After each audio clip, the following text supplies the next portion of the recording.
We're on Catalina to start things off, and it is a TVP. And we're going to start by introducing our Terran player in the 9 o'clock position. It's the orange Terran player from MicroGamerZ Academy. It's Atomic.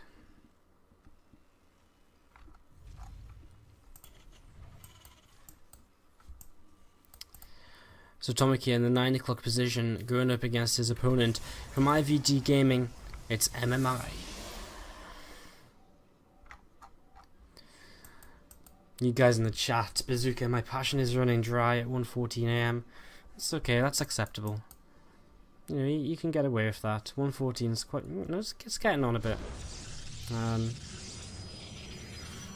So yeah, we actually have a gateway dropping down here from MI, dropping that gateway down, and Chronoboost statue coming down on this Nexus to start getting some more probes out of here. So nothing too crazy to begin with. It's going to be a Reaper Urban from our Terran player, and we'll see if MMI wants to take a second gas, or we'll just stick with this initial gas, this initial assimilator, which is on the way right now. So yeah, a little while here until we until we truly get going before anything really happens. This first SCV scout and the first probe scout actually will both end up heading into the wrong direction to begin with on this free player map, which is Catalina. The octopus map, if you look in the middle, and in the middle here, it's quite interesting. An octopus with 7 legs.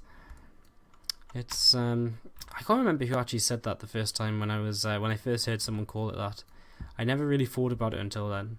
It's kind of weird though. It definitely must be an octopus, because why would you have this one like if you're just gonna have it must be an octopus. Like, it's the only thing that makes sense. Anyways, the probe and the SCV. Whoa, probe actually throws on a pylon in the middle of the map. This SCV is just on the way back home, because Atomic, all he wants to do in this top right corner is say, well, if you're not here, my Reaper will know where to go, and that is down here. So he just wants to find out what the correct location of the base will be. He's going to see that pylon in the middle of the map, and this is going to be a proxy Stargate straight away here from MMI. He's already got a second gas down, and he is beginning to mine with that. So a little bit unfortunate to get scouted so quickly. You can see, I mean, he's really trying to rush this out. 3 minutes and 40 seconds this came down at. As the Reaper's actually just going to head straight across the map. He saw this pylon, but he's not opting to chase it down just yet. If he went right now, he probably could get the probe, and then he probably could get the pylon pretty low before an Oracle comes out. Opted instead to just head straight across the map. Stalker's about to come out. He should be able to get one worker killed, perhaps, before this Reaper gets turned away. Or maybe not. He's just going to check the gases and see if he can see anything else. Takes a couple of shots already, so this Reaper's actually just going to have to turn around and get out of there and head away. So Atomic just getting away right now. Now he's going to come and check this pylon, see what's on the way, and got confirmation that an Oracle is coming up. So let's just stay in his vision, wait for him to identify this, and see that this Oracle is being chronoboosted out. And there it is, being chronoboosted out, and the Reaper moves away a little bit. Sees the probe. I'm surprised he doesn't go for the probe. Picking off the probe is but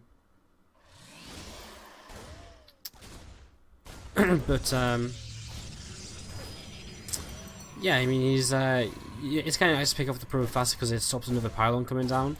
As you can see here, the first pylon's not going to fall even before a second Oracle comes out. This first Oracle on the way, I'm going to stop the well, there's actually nothing in the main base to defend here.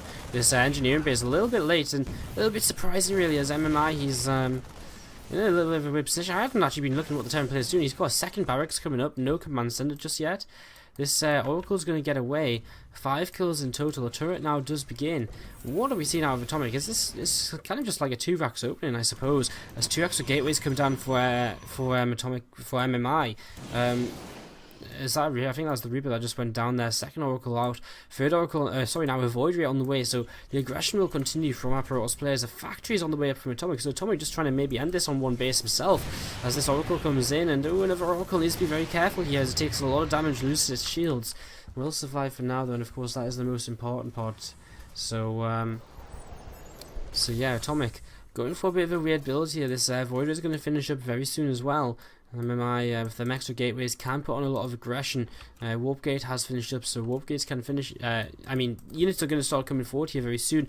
Bunker was actually salvaged on top of the ramp, and that may very well cost Atomic a little bit here.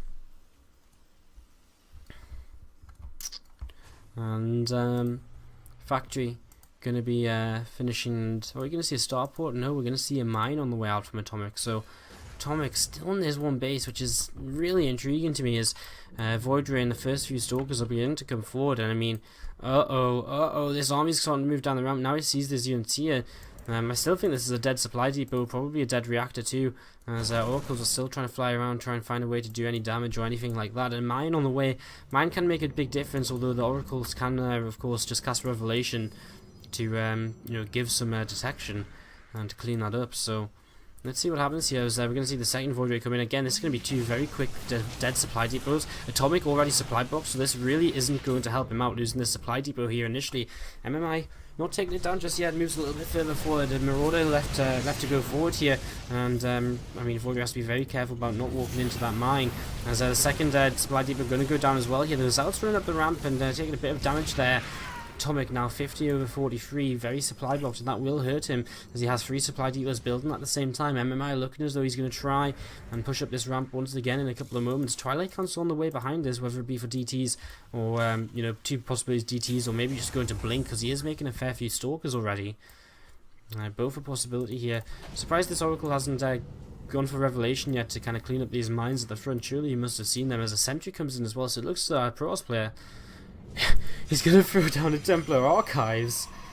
Alright, well, I don't actually know what we're watching right now. We're seeing one base Templar Archives. A probe's in position to take an expansion, but it's just not making any moves just yet to actually do that. As Atomic just going to kind of sit here. I mean, barracks with the reactor on it, still pumping out units, a Marauder, a couple of Marines and a bunker. Still no, well, okay, there's a starport up now, so starting to produce, starting to get stims, starting to get medevacs. But it looks as though MMI just wants to keep his opponent in his base. And Templar Archives, I mean, Storm starts up. We're actually going to see a one-base Protoss player with Storm against a one-base Terran player with Stim. This is literally a little bit ridiculous, as Atomic's minerals are starting to rise now, so it's kind of at the point where I suppose he really needs to commit to a command center. And we'll put that down there. Nice vision on top of the ramp will give him a little bit of vision up there. Kind of see if anything happens, he's going to be able to take down that mine there with the Revelation as well. So nice little pick off here from MMI as his Templars are starting to warp in. Where's that Templar warped in? All the way back at home actually. Drop on the way across the map. It is got a mine inside of it, so looking to get a little bit aggressive as both players at the 11-minute mark start up their expansions. Nexus on the way on the low ground, Command Center on the high ground. Oracle coming in here looking for maybe a couple of kills. Throws down an Envision. Still kind of nice just watching in case any of these units maybe try and sneak away. In a medevac here. Coming into this main base, he's going to see Templar Archives. He's probably going to be wondering what on earth is going on. The mine's going to burrow, but there's nothing here to really detect it, and the probes move away. Whatever was warping in there, I think it was Zealot, gets taken out as well as a probe. 3 kills in total for the mine, and nothing here just yet to clean that up. The Oracle's going to have to come back home, because that's the only detection there is right now. If Forge is on the way, it looks as though he may just wait for his cannons to come up here. More High Templar being warped in at home as another mine begins to come across the map. Protoss player is just going to leave and head home himself here with the entirety of his army, and this leaves us in an incredibly strange situation. I mean, what even is this? I mean, 3 Templars at home. I mean, he's got Storm. I guess he's already transitioned into a mid-game. Ghost Academy's just finished up for a Terran player. He's going to be the first to start upgrades here. This mine has had 7 kills. He actually got 4 more worker kills here, which is pretty nice. Altogether, it's 5 against 6 workers, and the workers killed. Again, I mean, the next is finished, so is this command center, and also it's going to fly down to the low ground.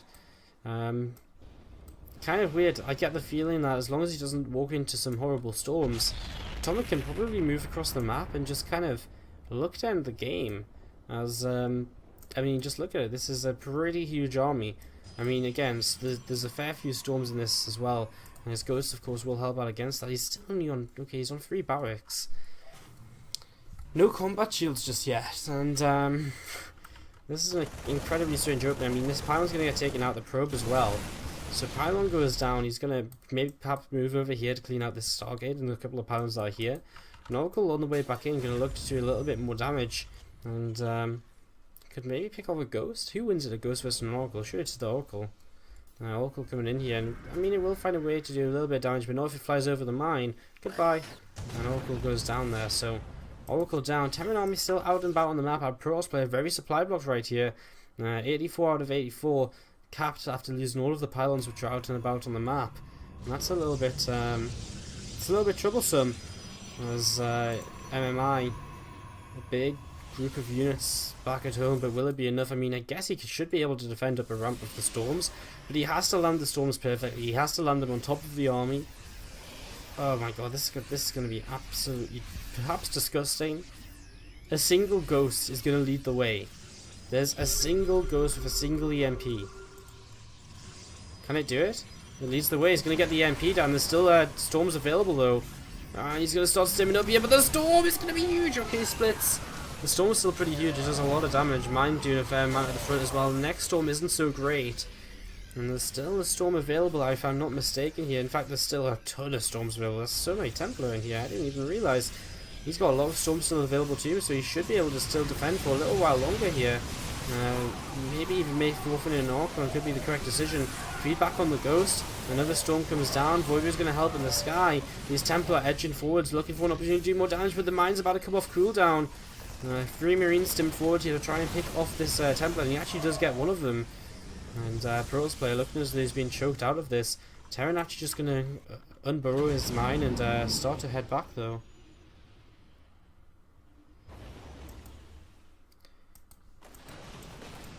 Medevac's going to drop off in the main base and going to start stimming forward, and well, this army's going to do a lot here, and not without having to run up a ramp. You know, he's able to do quite a bit. Medevac's fairly low on energy, so feedback's not an issue as mines actually burrow in the mineral line. There's going to be a lot of dead probes all over the shop, and that actually takes our workers kill tab up to 14 only. No detection here quite yet. Where are the oracles? Are they dead? I think there's one oracle remaining, wherever that may be. So oracle remains. Where is it? Is it here? He takes down the mines anyway. Does he have an observer out? Okay, an observer's just popped. I still don't know where that oracle is.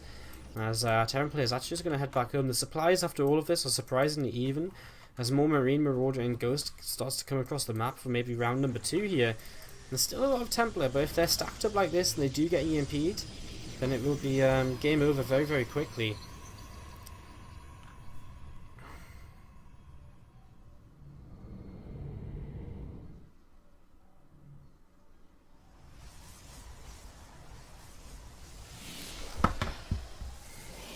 Terran army continues to press forward. Third base trying to be established from our Protoss player, but I mean this is going to be shut down almost immediately. He surely isn't. Is he brave enough to come out here? Is he going to come down here and fight this? It looks as though he might. An observer will kind of lead the way. He'll see these ghosts and he should be able to feedback them if he's quick enough.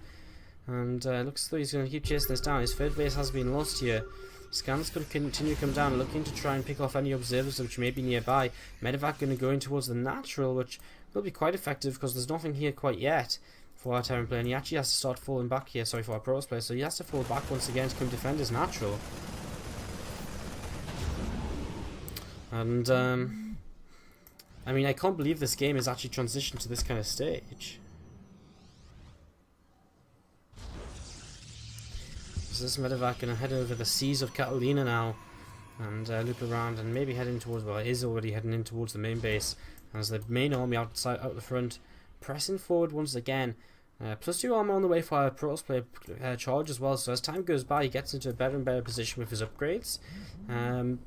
Atomic going to land his third command center here in a very aggressive position, a position where you would expect to kind of rally forward from, so very aggressive position here for him as the drop comes into the main base, picks off one zealot already.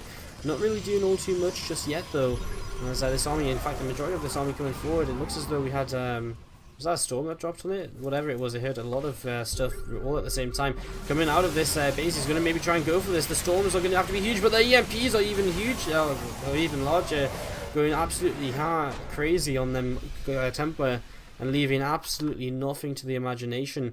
And MicroGamerZ Academy take game number 1 here against IvD. Atomic takes potentially a candidate for the weirdest game of SC2 Improved Team League America, and you know, it was such a weird game. One base against one base for a while. The Templar Archives on one base. It was all over the shop, I'm not going to lie. So guys, we're going to take a quick commercial break. Game number 2 of IvD versus MicroGamerZ will be coming up in a few moments time. Don't go too far. We'll be back here as soon as we can. Hope you guys are enjoying the show so far. And yeah, we'll be back as soon as we can. If you're enjoying the show a lot, you can hit the follow button. If you are enjoying you see, so you can see when we're live, when we can come back again. Shout out to Lukoda, Pili96, KMC Constantine, Peace Nulov, and Almir914, who have all hit the follow button tonight. Thank you guys for your support. We'll be back here in a few moments with our next game from this best 7 all killers. IvD lose another map. They're not looking in form today, but of course they aren't exactly, again, they aren't sending out their strongest players as they have done previously. So anyways, we'll be back here soon, guys. Don't go too far. This is in the upper right hand corner from MicroGamerZ Academy. It's Atomic, the orange Terran player.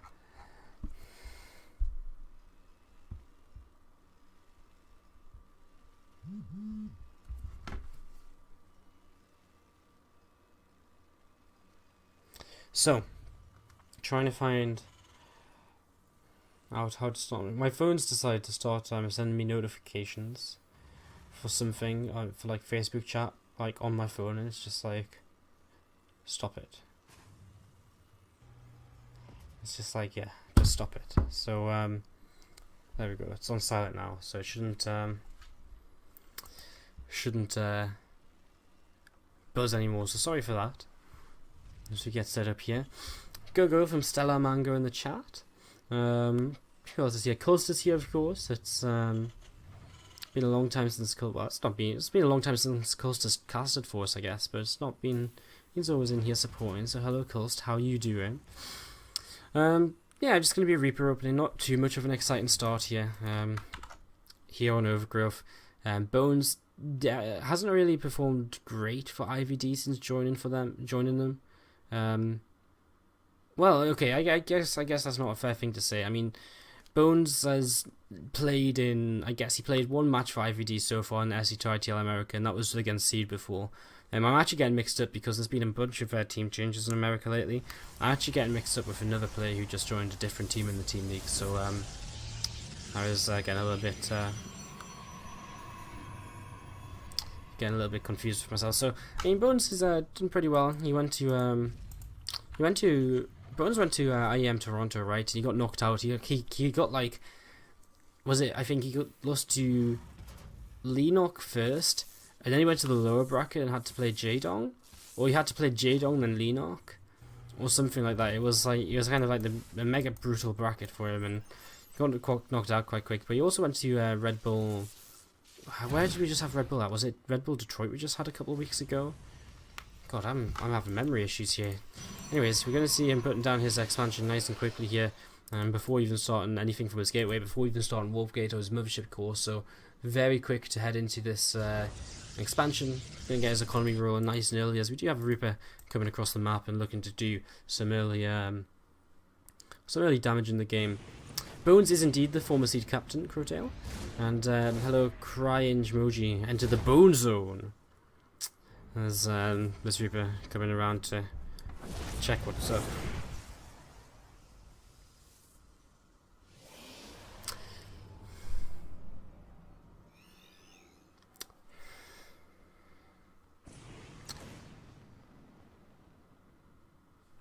Doesn't stick around too long, just heading out of there.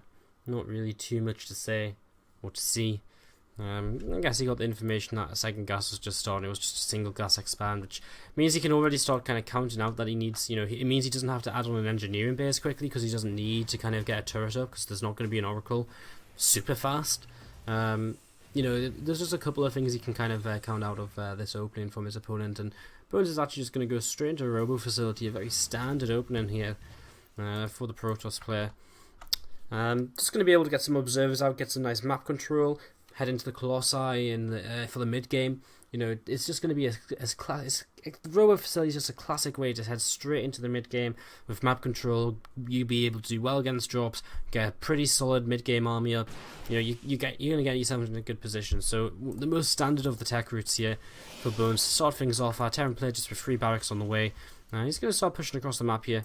I would assume once his first Marauder comes out, he's not building a Marauder just yet. It's quite nice to push across the map with your first Marines and a Marauder. He's not actually making a Marauder though, so he's probably not going to move across. It's just nice, if your opponent's not paying attention, you can lose a Stalker. So So, you know, there's a couple of things he can abuse as the Reaper jumps in. He's going to see everything here. 2 more gates being added on a Robo facility.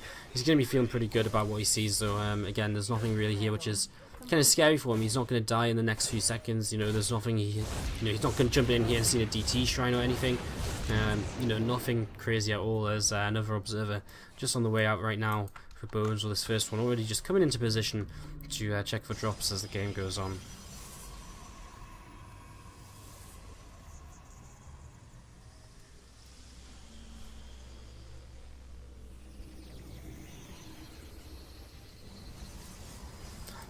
So a couple of stalkers sitting at the front here. Sentry walked in, next observer on the way out. Robo Bay and Twilight Cancel on the way as well. No Forge just yet, which I find a little bit intriguing. Sometimes if we don't see a Forge, it can tend to mean we may just see some kind of 2-base all in with a few Colossi once Blink finishes, and just try and you know, kill the Terran player off nice and quickly. So that's a possibility we're looking at right now, as Atomic will now move out on the map and try and assert some map presence of his own. He'll actually see these Stalkers coming forward here. I think it would be nice to maybe hide in this tower until the Stalkers were there, and then go forward. An Observer spots this army. He's going to stick around overhead. A little bit risky. I mean, it's more easy to spot that Observer when it's flying than when it's standing still, so you know, he's going to get away with it, and that Observer just going to remain there at the end. And this little army is just here to force an overcharge. Foot an overcharge forced, turns around, goes home, doesn't need to commit any further. First Colossus and Blink on the way for our Protoss player, and getting set up for the rest of the game. Nice little stim forward here, going to pick off a Stalker. Pretty cute, doesn't lose a Marine, so that was actually a nice little reaction there from Atomic. And Bowen's punished a little bit for trying to chase down them units with one of his Stalkers. Goes into double Forge now, so he actually will just go into his upgrades. Pretty much a bit later than I would expect, but you know, he's just getting the Blink out fast so he can defend drops nice and easily. And yeah, I mean, his first Colossus comes out here, so he's going to get 1-1 behind this quite fast. I guess with you know, if he's going to invest in double Forge, it's very likely he'll just head towards a third base as soon as the Terran player shows signs that he's going to head towards a third base. The starport is only just about to finish up now. It's going to be a little while here before Medevac's on the map, never mind Vikings. Might even need a second starport to come down fairly quick from Atomic, just so he can make sure you know, he's going to have enough against these first Colossi. I mean, of course, the first Medevacs can help as well. He can always be counter dropping as soon as you know, the Protoss player tries to move out. Nice map control from the Terran player, covering all kind of you know, paths of the map, and making sure that if anything comes across, he's going to be able to spot it and react to it in plenty of time.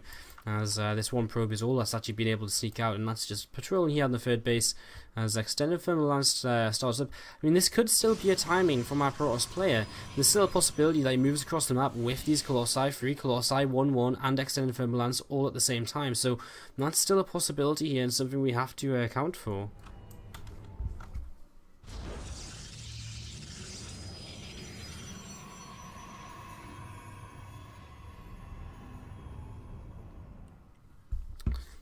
As this third Colossus is on the way out. Again, that 1-1's on the way, extended for the lance about halfway done. These extra gateways about to finish up, so we're going to see 6 gates. We do have a pylon right in the top left of the map, and a probe just checking this third base, but that's about it right now, as it looks as though an observer has just been taken down here. No, it looks as though I don't know what he just took down there, but he stemmed something forward. He's actually sending his Marines down and right. He's okay, sending the Medevacs with this. So he's looking to just set up a drop down here. As 1-1's about to finish, Bones does just take his third base, so he won't be attacking across the map. He's just making sure he's got plenty of production on his 2 bases before expanding to a third. And Atomic, is he going to actually finish up here with this command center? Once that command center finishes up, we're going to be able to see him you know, either head towards the third base. I think definitely head towards the third, because he's only on 3 barracks. He doesn't really have enough racks to justify pulling SCVs. You can see Atomic was actually thinking something similar to what I was mentioning, that Colossi were going to come across the map and try and kill him, because he's actually got 3 bunkers set up here. Brilliant Blink forward, actually denies his job straight before it comes in. Great map control from Bones, and great mini-map awareness, making sure he's you know, aware of where them units are, where their Medevacs are. Blinks on top of them immediately. Bunkers now salvage. Now allow Atomic to actually add on a couple of extra barracks and head into his mid-game production here. He actually adds on a second starport first, lifting up his third command, and he will actually land this here as well. So again, seems to just favour in this matchup the kind of style where you just take the third base in a very aggressive position, and so you can posture a lot with your army. So it's going to come down here and drop in a couple of moments, and once that drops, we'll be able to see this starting to, you know, the mid game start to really materialize. Both of these guys are going to be on these 3 bases. It's a little bit weird for the Protoss player to actually be mining from the 3rd base before the Terran, but this is, so yeah.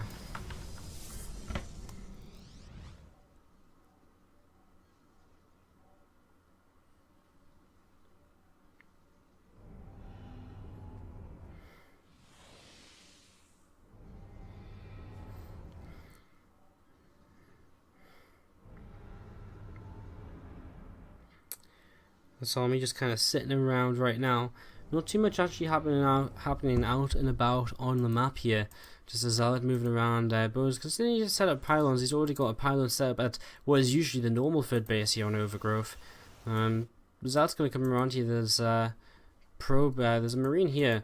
Zealot will try and start chasing this down, and hopefully he's going to be able to take this down. So the probe should get by.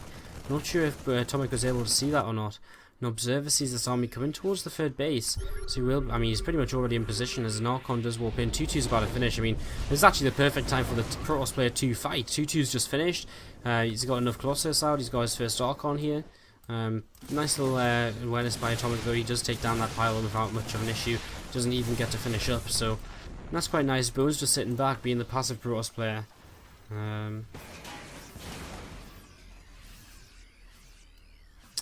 So yeah, he's just being the passive Protoss player. He's not in any rush to do it, to kind of move out and try and kill his opponent. He's just going to start harassing here actually. First 2 Zealots coming in from the pylon over at that natural 3rd.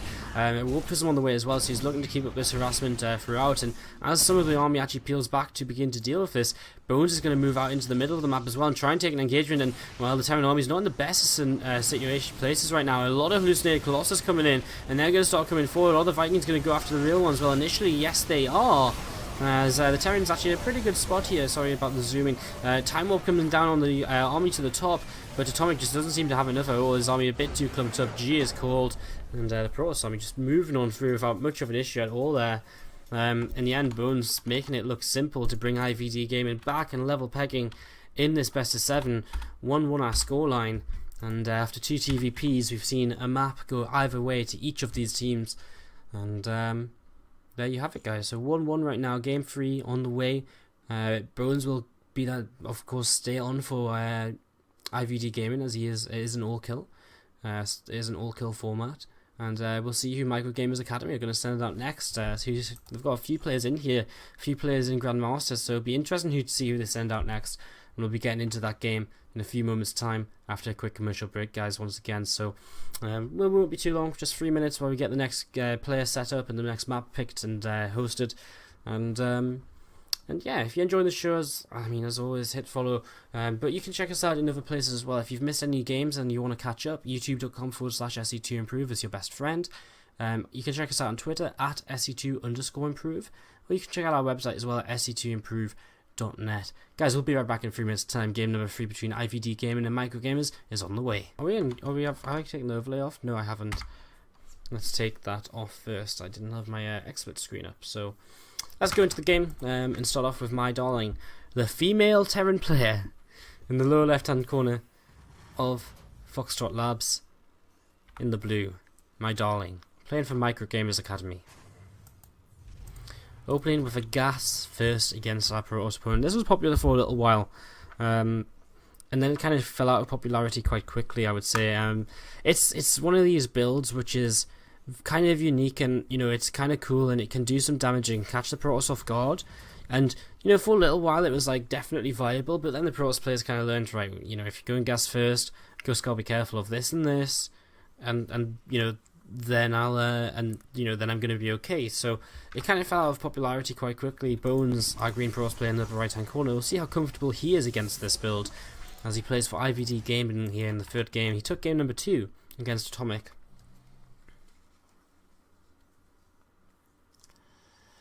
So Bones is going to start scouting here. He's going to identify that this is a gas first, and pretty much immediately as he gets into the space, so he sees this as a gas first, sees the factory on the way down. Now there's a few different ways this can turn out. My darling could just very simply go into a reactor and some widow mines, and then actually pull out of gas completely and just add on extra barracks while expanding. And there's a reactor already on the way. I mean, of course, there's other opportunities for this as well, just maybe a Hellion drop, Marine Hellion elevator, kind of TVT style of builds. definitely all possibilities here. So we'll see what's going to happen from my darling at the start of this game, as I'll actually start to work down on these plates on the low ground, but not able to get rid of them too much before these this SCV comes into the main base. And the SCV gets in here. Warp gate not yet started. Mothership core just on the way right now, and SCV is going to get all the information it needs. Single gas. Expansion on the way, nothing to worry about in the early stages. Very similar to how Atomic was how Bones opened in that last game. You know, nothing gimmicky, just a nice plain standard opening as my darling begins to reactor out Hellions 2 at a time here over in the main. So this factory starting to make some Hellions, no starport however. So kind of you know, this actually really kind of bugs me a little bit, because got a lot of gas. What's it going to be used for next?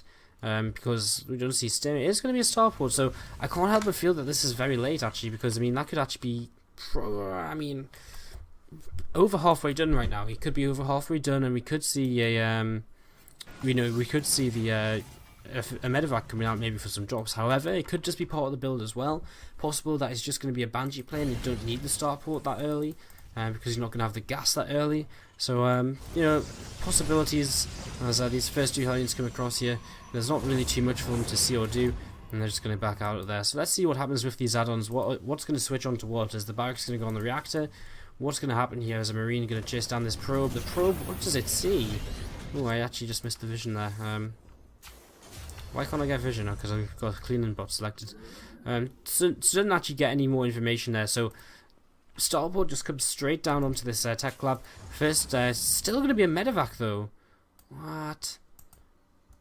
It's just a medevac with a Banshee follow-up. Second gas being taken now, so my darling definitely winning the mind games with me. And see how Bones is going to react. I mean, right now, just a robot facility on the way. Exactly the same as the last game, but a very solid way to open, no doubt about it. So,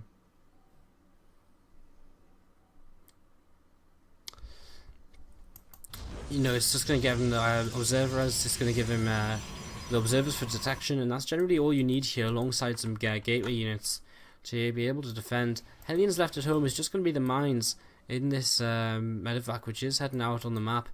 Got these two Stalkers patrolling right now, looking to kind of stop anything like this coming into his base.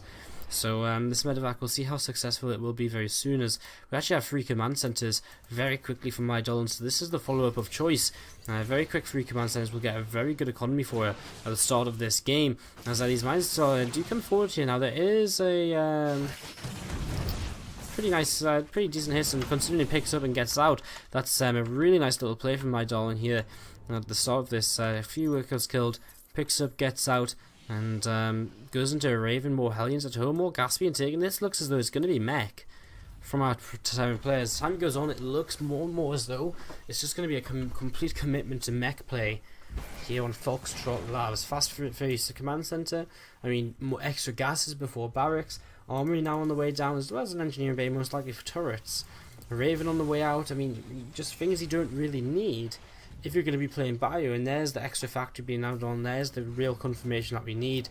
Now this is going to be a mech play from my darling in this game, as some mines starting to split up and you know, spreading themselves out. As Hallucinated Phoenix will come into the main base and see exactly what's going on. So immediately here, Bones is going to know what's up.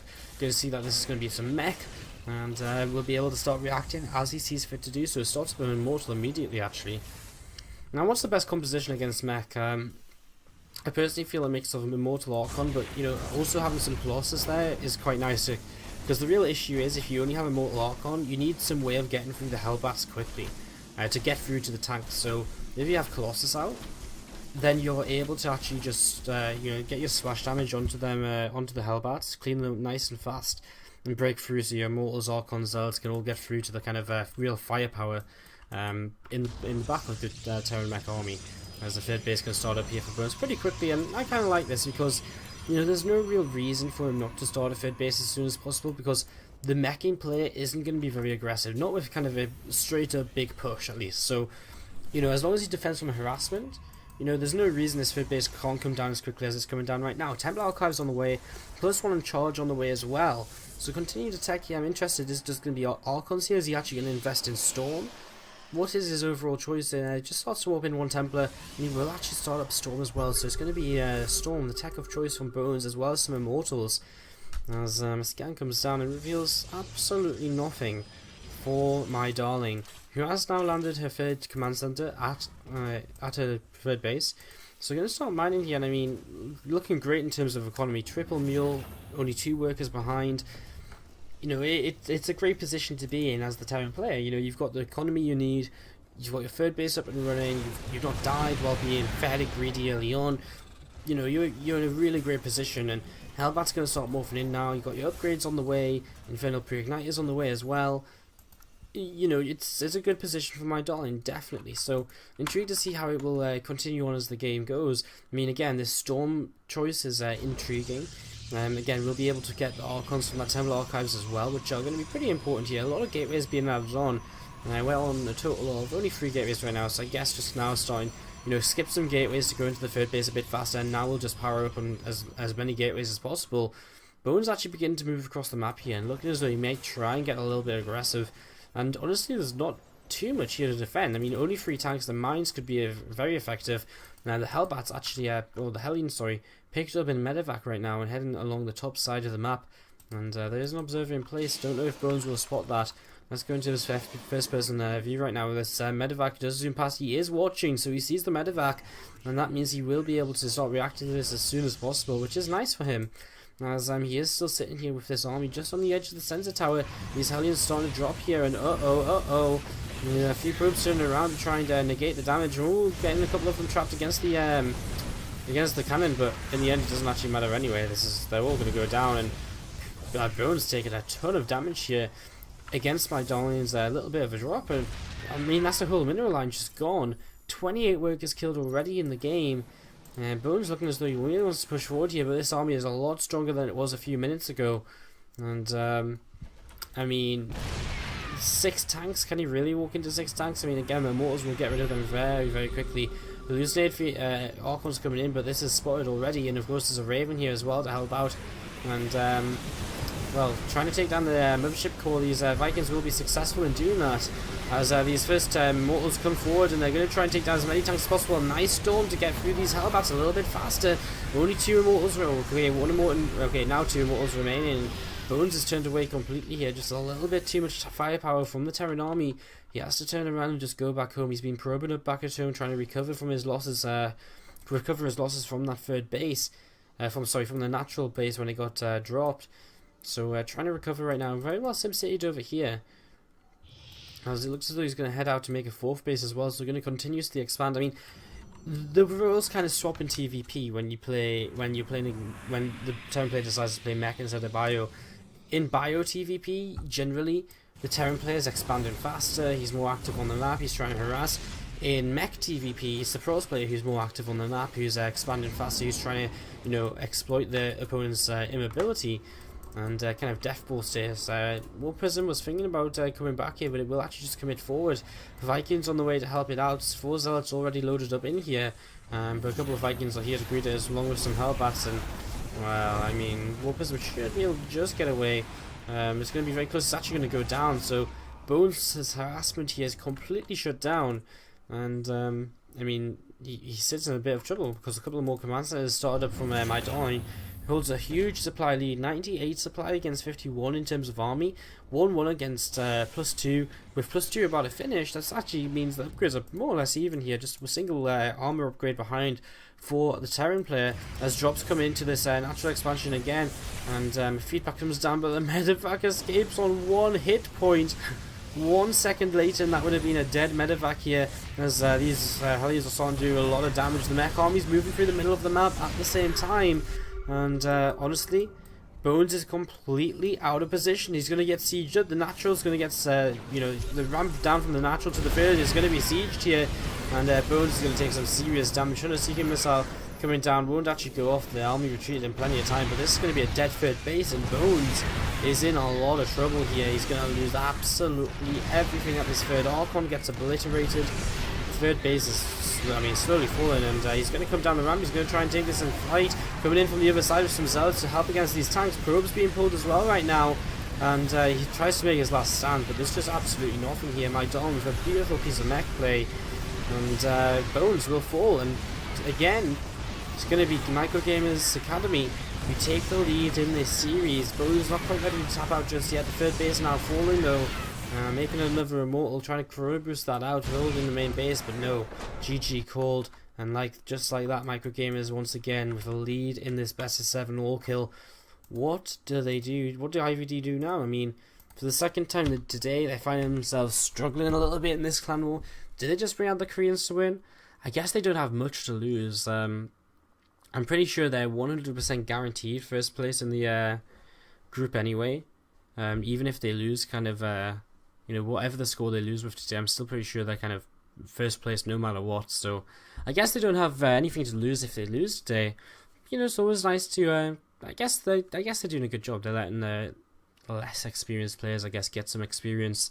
We haven't really seen anyone from IvD this season apart from Apocalypse and Gamgen. We saw a map or two from Fog as well, so nice to see some different faces, but unfortunately it's not working out for them quite yet, as we'll be heading into game number 4, and we'll see who they're going to send out next. I feel it's going to be interesting to see who they pick next, and I'm definitely intrigued myself to see what their decision is and who they try to play for game number 4. So guys, quick commercial break. When we're back, it'll be game number 4 from IvD versus MicroGamerZ Academy and SC2 Improve Team League America.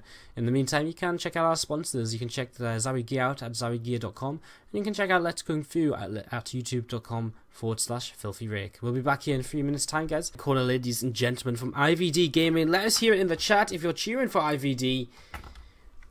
The blue Terran player Zan. Go on, let's hear some cheers. Let's hear some team cheers. We haven't had many team cheers today. We had some in Seed versus IvD, but not much since then. So let's hear it. Come on, guys.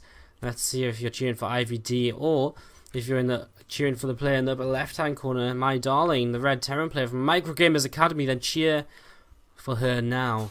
Let's get some cheers going at the start of this, as we do have a gas first for Zan to start up in this TVT, and the barracks coming down for my darling. So waiting to see what these builds are going to look like, what it's going to be from each of these players. As a gas, just going to be a 12 gas actually from my darlings, so it's going to be a Reaper opening here against the gas first from Zan. So let's see what this will lead into from Zan. That's the next real question. I mean, obviously my darling probably going to be looking for a fairly quick expansion, and probably just going to play some, well, a lot of possibilities from there as well, whether they probably going to go straight into a factory, well, straight into a reactor, then probably a factory. That's the most common of styles, I would say. Let's wait and see, as of course Zan at the same time does have the opportunity here to be very aggressive, as soon as his barracks finishes, he's going to start up his factory, and that will be ever so slightly faster than any tech that will come out of my darling, as that first Reaper doesn't actually come out at all. My darling just goes for Marines, so yeah, she's just going to get a factory down pretty quickly herself. And we'll see what exactly this is going to lead to then. So I was completely wrong. It's a little bit different to what I thought it was. As this SUV comes in, factory pops down. Pretty similarly timed from both these players. Difference is that my Dawn has like a very ever so slightly faster Marine, slightly slower factory, and seems to be one worker behind Zan. So give or take, it's pretty even. Zan's orbital's a little bit slow. I mean, it's kind of 6 and 2 threes right now, it seems, between these two. As Zan does start up a second gas now. He does have a lot more gas actually already banked up. He's about 40 gas ahead here, so that will mean that anything that comes out of him will still be a little bit faster than from my darling, but of course defender's advantage will generally kind of reset that. With a second gas, Zan generally will throw down the starport and go into some kind of a 1-1-1 build here, whether it be Banshees or tanks, where we're yet to see. Is mech possible against in PvT nowadays? Asks KMC Constantine in the chat. I guess it's more viable than previously. It's I think if a proper, well executed response from the Protoss player would make it very hard for mech to work out. But I think it works quite often because Terran players don't get to practice, or Protoss players don't get to practice against it very much. So it's still not necessarily the best way to go, but I'd say it's better than it used to be now that Hellbat's sort of thing. It's kind of hard to say, right? I mean, obviously people use it, people win with it, but you never see it at the top level, so it's hard to truly judge. It's going to be a Banshee to sort up here for Zan as a Raven actually comes out for my darling. But, sorry, other way around. Banshee on the way for my darling.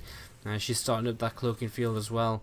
And just a Raven on the way for Zan. So Zan's actually going to get the nice kind of defensive opening here, starting up a reactor on this factory, and not actually making anything else out of it just yet. His gas starting to build up. I wonder what he goes into after this. Probably a Viking to go with the Raven.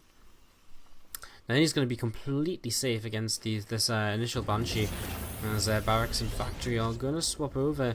Barracks goes onto the reactor, so marine production will begin, and expansion going to start up Factory onto the tech lab and Starport lands, so maybe now tank production and a Viking as well. And you know, this gives Zan a lot of aggressive options early in this game. Because he's got early tanks, he's got the possibility to move across the map and try and be aggressive. I mean obviously he's very defensive as well, because he's got tanks. He can just siege up, he can hold pretty much anything here. He's got a Raven out, a Viking out, so he's going to be able to hold off against any Banshee play. It's just a very safe way to open into 1-1-1. If my darling had gone for something kind of very greedy, then, you know, he has the potential to punish it, but that might be kind of the downfall of this build, because, you know, by the time he gets across the map, especially on King Sejong, my darling will probably have more than enough up to defend. So Banshee comes in here, Raven and Viking come after this pretty quickly. Cloaking Field's not actually finished yet anyway, and we'll continue to kite away, and Banshee's in trouble. Banshee will go down. A single marine kill is all it will get here. Great play by Zan, great opening, and this will work out brilliantly for him here. As you know, in fairness, both players are getting the command centers at similar times. My darling is actually ever so slightly ahead and has a couple of workers ahead as well. So it's overall a pretty even game right now. As we sit here waiting to see the next stages of this. What's going to happen next as orbitals morph in. A little bit of an advantage for my darling as well. Putting the command center down on the low ground means she doesn't have to fly down over there. Means that Zan can just, you know, is going to be a little bit more delayed before he actually starts mining down here, and you know, getting that economy in. So that's going to be my darling will be able to pull ahead another SCV or so, have double SCV production, while Zan will only have a single SCV production. And a medevac actually on the way for Zan is very intriguing. Loaded up a couple of tanks. Okay, this is kind of cool. So going to load up marines as well. I'm just going to go for double medevac drop. Going to drop 2 tanks and 8 marines in the main base. Now this can be very deadly, because you can see here my darling is not in a position to defend anything coming towards her main base. You know, nothing. If something was in her main base right now, she'd be in trouble, and that's exactly what's going to happen in the next few moments. The Viking and Raven will help out a lot here as well, because the Raven's going to be able to add auto turrets, which is essentially like kind of a ton of. It's kind of like some extra marines basically for free. So this is a bit of a scary attack here, and depending where they land, it can probably shut down the majority of the mining on the main base. We could probably get these depots if they land right in the back, and it looks as though that is the plan here. As here we go, these marine medevacs coming in, and the tanks unload right in the back corner here, and some SCV is going to get shot by the tanks as they exit. Auto turret's going to begin coming down, and I mean, there's a lot to kill here. If he can kill all of these depots of my darling, that's kind of like 700 minerals just completely wasted. Nice Hunter Seeker missile is going to come down here, and we'll go off on one of these tanks, weakening it up just a little bit. Now the marines have been cleaned up now. A scanner coming down here to make sure these tanks don't get too far forward. Tank's actually still falling here. And this was really nice in the end. The tank's not targeted from my darling. The tank's actually targeting the auto turrets instead of these siege tanks. An auto turret will now drop here, and another auto turret coming down as well, as these tanks will actually unsiege to try and finish off this. And this tank is still not quite in range. And this tank is actually still in a until that tank shot comes off, still in a good position. Great damage done by Zan here. 17 workers killed off a bunch of tanks as well. Let's look at the units lost. I mean, 2 tanks for 2 tanks, marines for marines, lost a Raven as well. You know, but the Raven for 17 workers is more than worthwhile, and that was a great little play by Zan, and a really cute little build here to open up with here on King Sejong Station. And well, what can you say? What can you say? Now Zan is in a pretty sweet spot. He's going to go ahead in this game with a 16 worker advantage. He's already got his +1 and stim on the way. And we're going to see mech out of my darling. Now, playing mech from behind is definitely better than playing bio from behind. Is this me that's dropped? Ladies and gentlemen, to SC2 Improve Team League America, where I don't even know what happened. Internet died. Next game, Zan was able to take his victory in take his advantage in game 4 and turn it into a victory within a couple of minutes. So I feel we made the right decision by not continuing on there. We're straight into this game. In the lower left-hand corner, lower right-hand corner of Deadwing, we do have Zan from IvD Gaming. And in the upper right-hand corner, the blue Protoss player from MicroGamerZ Academy, it's Paragon. So let's see what's going to happen here as a Nexus is on the way down for Paragon fairly quickly, just single gas, as we see our kind of 4th TVP of this series already. It's going much the same way as previously, apart from the fact that Zan is actually going into a factory here to start things off. So this is pretty cute, something we don't see all too often anymore, the kind of marine mine medevac openings, the marine Hellion medevac openings. They've fallen out of style quite a bit. It's nice to see them coming back here. And intrigued to see how this will work out for Zan at the start of this game against his opponent, who's just got a second gas up and running right now. Mothership core is out. Yes, it is. There it is, actually heading down to those opponent's base. So coming to have a little bit of a scout here. Actually, the first scouting he's going to do in the game. So Paragon opening up now with his first scouting and going to get a little bit of information. Probably not too much in the end though, as just checking. Okay, our stream is still on TL. That's good. Alright, so Paragon moving forward here, and we'll go for some SCVs, and he actually will get one there, which is already on low hit points. Reaper in the main base trying to do a little bit of something, but just scouting more than anything, and gets turned around here. Ooh, gets killed! Stalkers with the sniper down there. Pick off the Reaper, and that's going to really hurt the scouting of Zan as the game goes on. It will just be a robotics facility out of Paragon.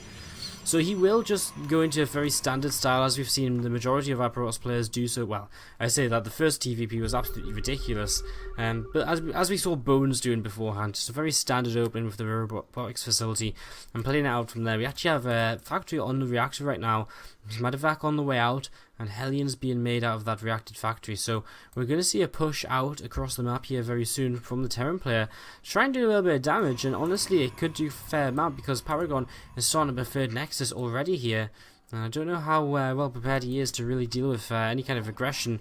He did scout a factory, so he knows that some kind of aggression must be coming towards him, as these Stalkers are going to get caught a little bit too far forward. They do only lose shields, so not too much of an issue in the end here, as the medevac does now come out, and we'll actually just lift up the mine and head across the map with this. Intrigued to see the Hellions being left behind and the Marines not trying to do anything at all. I feel like the potential to do some damage is definitely there. Of course, he doesn't know exactly how much is left at home for the Protoss player or anything like that, so, you know, I'm kind of saying this being the omnipotent observer, but you know, I would like if he at least moved across the map for the Hellions, and in fact, looks at this, he actually will be. He was just waiting to repair up a little bit, and now he will go with 6 Hellions all at the same time. This medevac ready to come into the main base with the Widow Mine still, as a few extra gateways being added on, plus 1 weapons coming in for Paragon as well, and an observer on the way out. These Hellions still coming along here. They could do a lot of damage in this natural, as could the mine in the main base. These Hellions are going to be the first things we see here, doing something. The mine's coming in at the exact same time, so the Hellions already going to start roasting away drones in the natural expansion. The mine in the main base gets dealt with immediately simply by pulling away the workers, but these Hellions are going absolutely crazy here in the natural. Probes continue to fall, and now Hellions are just going to come up here into the main, and the probes are all lined up, and the Hellions are just going to chase. They don't care about this throwing overcharge, no way. They're going to love this, chasing them down, and that's 23 workers killed here in total. This mine is still up here. Where's the observer? It's not being chrono boosted. Where is an observer? There's an observer here, there's an observer here, but there is an observer over this mine, and he's having to pull his probes away once again. Down to the natural. Good thing about this is he's got 3 Nexuses, so he can remake these probes very, very quickly. As the observer will finally pop out, and this phone overcharge will clean up the mine. So at the end of this, Paragon does get away with being okay in terms of his economy. 5 racks in total right now on the way for Zan. And I wonder if he's just going to try and brute force his way through here, try and just brute force his way to kill off this Nexus. Definitely a possibility. I mean, he's going into all these barracks very quickly. He will be able to be very aggressive if he would like to. Alternatively, he can just add on a third command center sometime soon. I mean, Deadwing is not a bad map to do that on at all. Very easy to throw it down right in position, so you don't have to fly it over anywhere. So that's definitely a possibility too, as we see Zan begin to move out with a medevac and some bio units. The observer coming into position to just spot where exactly this little group of units is going. And good map controller right now for Paragon will help him out a lot here, as we still yet to see any kind of real splash damage come out of that Pro's play. He's just kind of saying, well, mass gateway units for now, as I'm going to try and hold off of a nice superior economy and just with more units. Throw overcharge used immediately here. Force field goes down, but Zan's just going to change direction, come towards this main. We'll be able to actually start picking off that pylon if he wishes, and you can see here Paragon already with the idea of just heading towards the main base with all of his units to help defend, and he should be more than enough. These units are going to start dropping off, and well, the stalkers are here, the sentries are here also, and this is going to be a dead medevac, I think. The medevac going down, and Zan taking a bit of a sad loss there. If he just moved forward with his units, he would have got a pylon anyway. Unfortunately, that job just completely shut down, as again, just going to be a massive gateway units to kind of hold off the Terran player for a while here from Paragon, as a couple of Marauders are heading back home. Observer's still sitting above here. There's still no third command center in sight for our Terran player, plus one's about to finish, so his combat shields. Concussive shells on the way also. He's still just producing off of 5 barracks. He moves across the map for wave number 2 of this attack. Float overcharge has finished here, but another one's ready to go on that mothership core. And, wow. Paragon just moving around here, thinking about how he wants to take this. I think he actually wants to go for a fight, and without medevacs, there's no real way for this army to escape. I mean, he can stim and run away. There's just not enough there for our Terran player, and Zan takes another kind of beating for no real reason. Wasn't kind of necessary at all.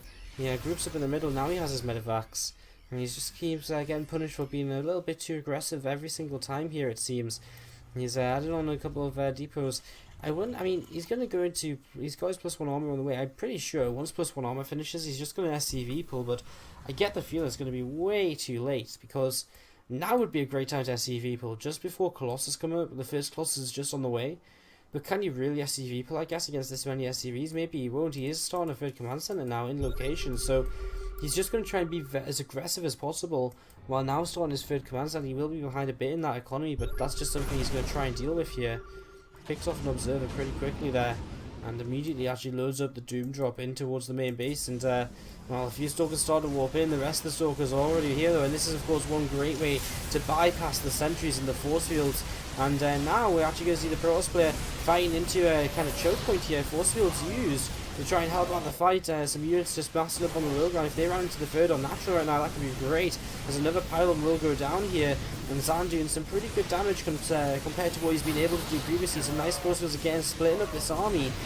And actually a blink forward now, going to start chasing down these medevacs. Still them units on the low ground, not doing anything, but it doesn't look as though he needs to. Zan, with this drop in the main base, has done so much damage. He's killed off the entire army, and now he stims in towards the third base. With the rest of these units, the gas is going to go down. Some probes being targeted as well, and there's still units in this main base to continue doing damage. He picks up now in the medevac. Third base on the way down. A couple of stalkers warping in to try and help out here.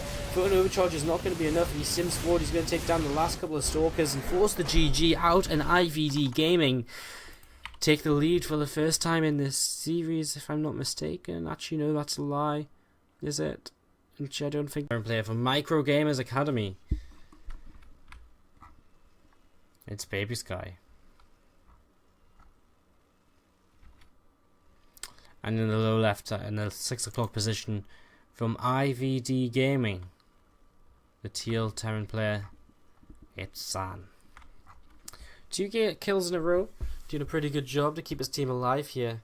I mean, this is why IvD Gaming are such a scary team, right? Because even when they send out, say, not their strongest lineup initially, the lineup they're sending out now is scary and could have qualified for the playoffs without the help of Apocalypse and Gamja. So by the time you add Apocalypse and Gamja in, and Puck as well, like, IvD just become this kind of phenomenal team, this like crazy strong team, and it's kind of scary in all honesty.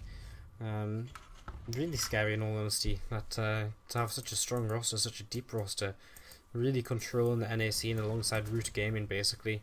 And I mean, many people will probably be expecting a Root versus IvD finals.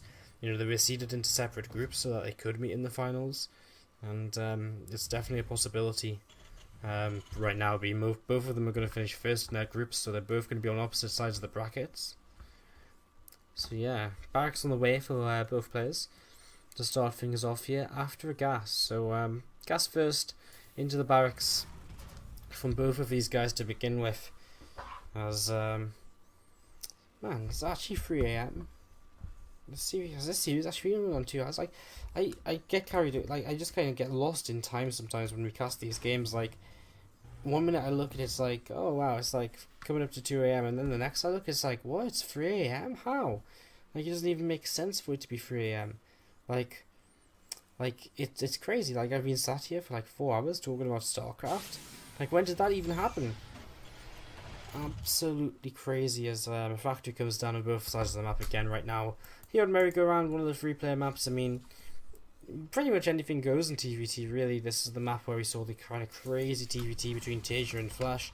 You know, mech versus bio can happen quite a lot on this map. Skywars can happen quite a lot because well-positioned units can defend these bases fairly easily. The 3 bases is pretty easy to defend, and then the 4th base is very simply an extension forward. So it's just an extension forward from the 3rd base. Like, it's not that far away, and you can, you know, if you hold your 4th base, you actually hold the middle of the map basically.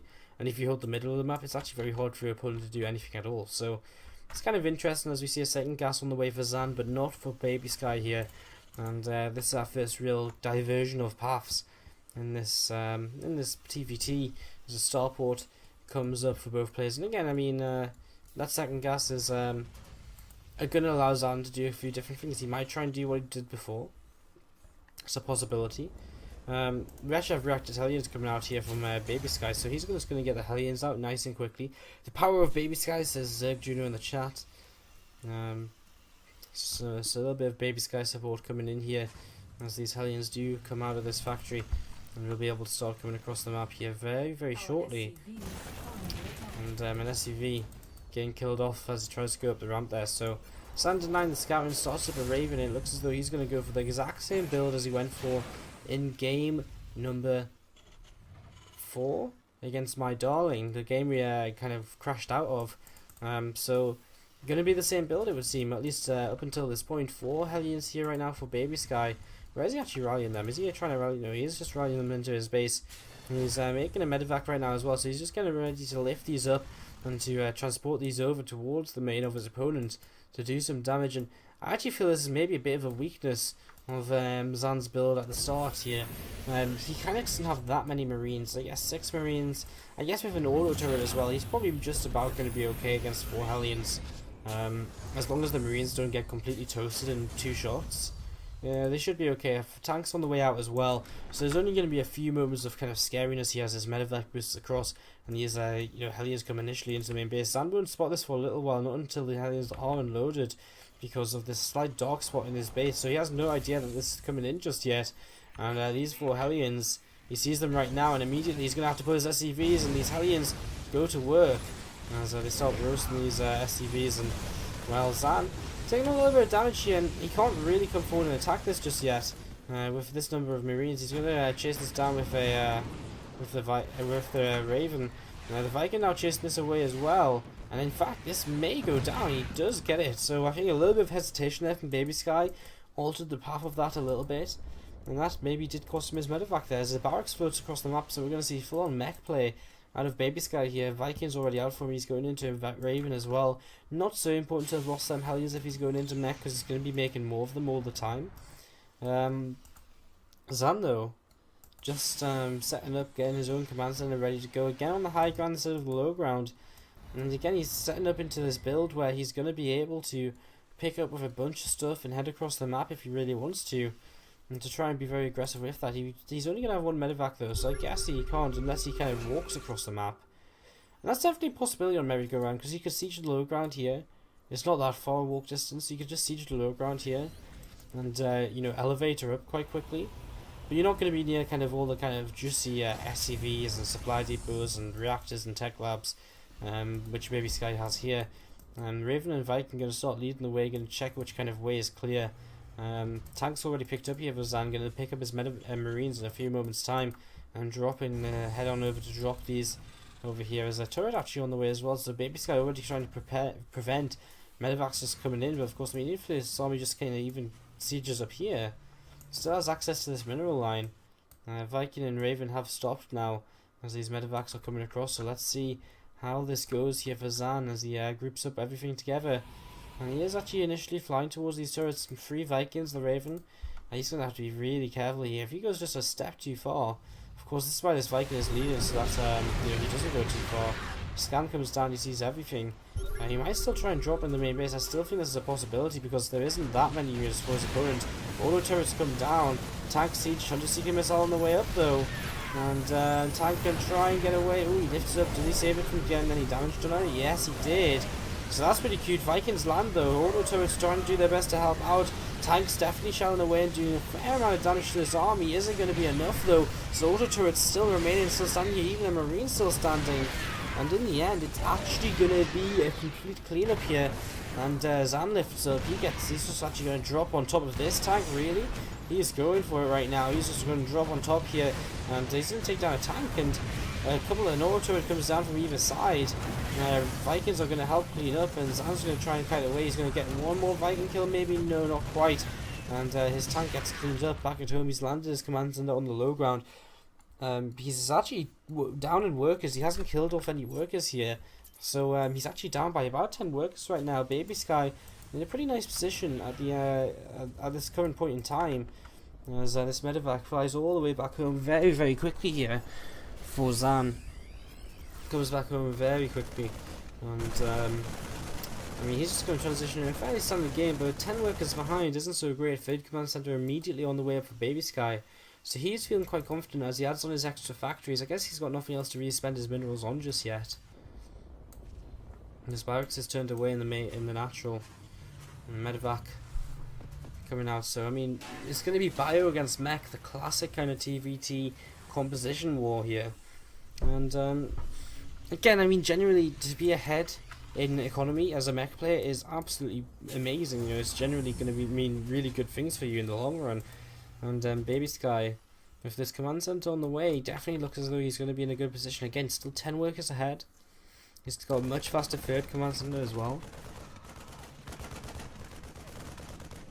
And with a much faster third command center, of course, he's going to be able to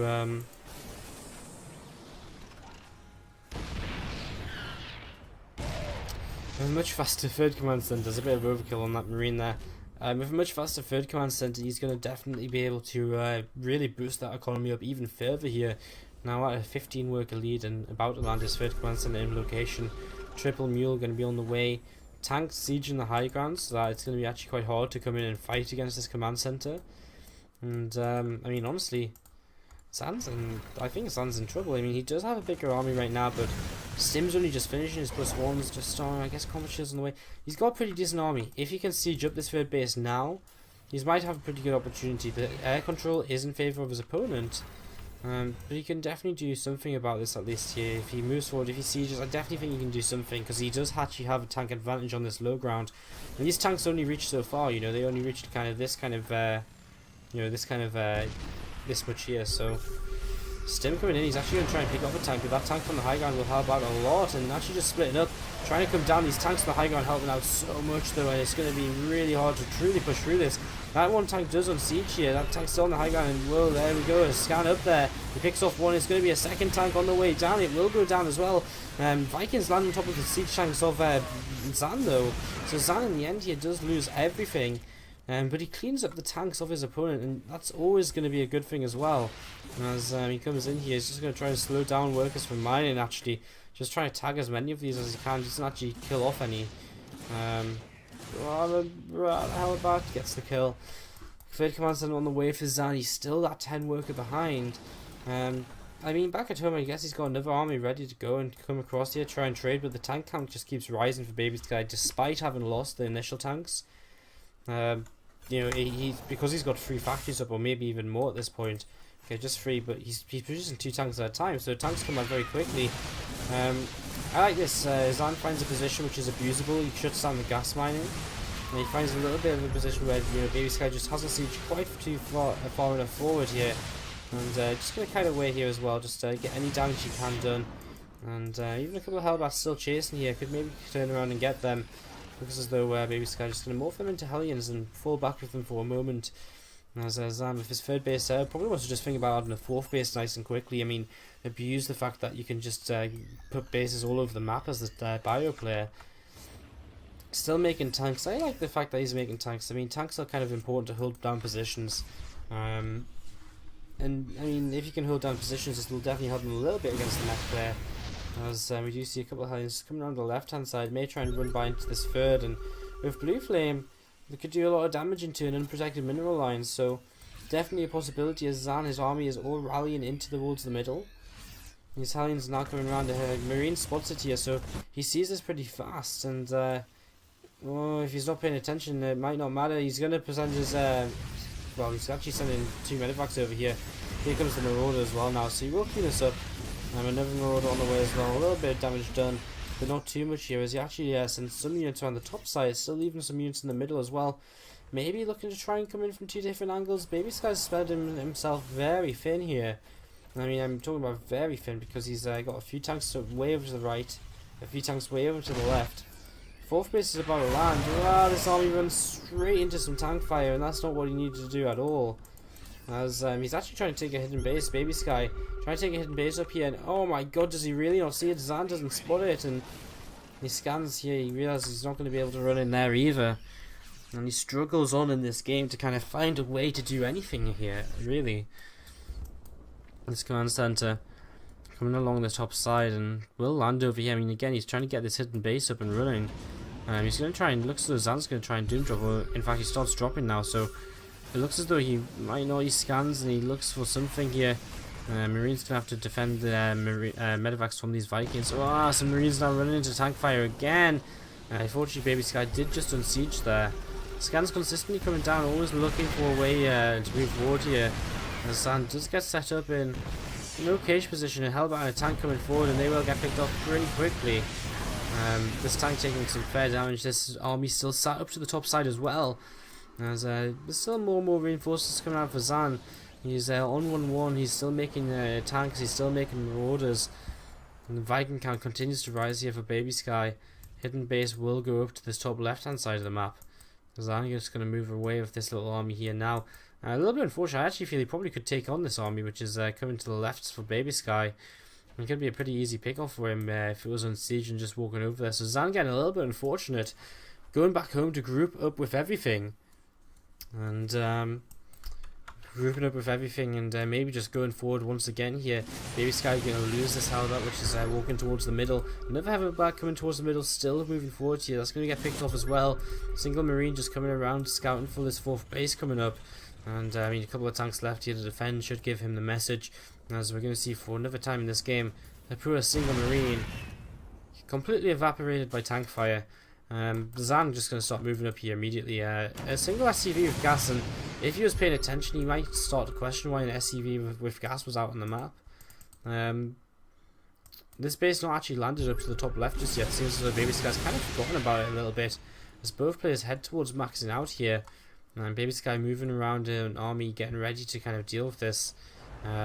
Still not really. I mean, if this army got caught and concussive shelled, this little group would die very, very quickly, and that might very well be what happens here. And we're going to see the stem forward, and Baby Sky going to try and retreat now, but yeah, he's just not really enough here at all. And we're going to see a continued push forward here. Are we? I think we are. Stemming forward and just going to try and split against these tanks. He will trade fairly well. In fact, some more tanks coming in. They're not sieged up just yet, and unsieged tanks are kind of ripe for the picking. As Zan does a lot of damage here. Plan before this, maybe not going to be able to go down.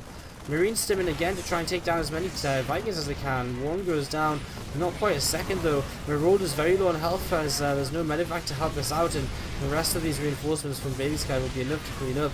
I'd say a good trade from Zan. I mean, trading against a mech player like that, picking off a lot of tanks is definitely really nice. And I mean, you can see he's already got another army ready to go. 2-2's about to kick in for him here, so his upgrades are continuing to go fairly decently. 3-2's on the way for the mech player though, so Zan lands his 4th base now. The problem really for Zan is the fact that the mech player is actually getting bases all over the place.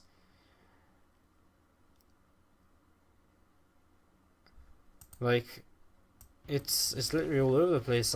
This base up here is not being spotted. This base here is now actually going to finish moving into planetary, which will make it a little bit harder to pick off in this game. Zan only just securing his 4th base. sending some units up to the top side. This base over here now is definitely a little bit more unprotected, so maybe this little group of units can do something. As he will stim up here, picks off a couple of Hellbats to begin with, and he will just go for this planetary fortress, and it should go down pretty quickly. The Vikings pick off a medevac so quickly as well, though. Single tank siege, and Zan's going to leave this one behind. There's a bit of a sacrifice. He's going to come back in and re-engage on this, moves back before the tanks finish sieging. Coming in on the third base, this is exactly the kind of thing he's been waiting to do for a long time. Really starting to do some damage now. Zan with some nice moves here, and you know, all of this time he's been looking for a way to do damage. This time he finally finds a way. And this was some really nice little multitasking here. Hits the left, hits the right at the same time, abusing the mobility of the bio and really taking himself into a bit of a better position. But all of a sudden now, Baby Sky's had enough. He's sick of defending. He's going to start moving forward here, and oh, he may get caught a little bit off guard. The floor is going to be really nice against the Vikings. Tanks on sieging.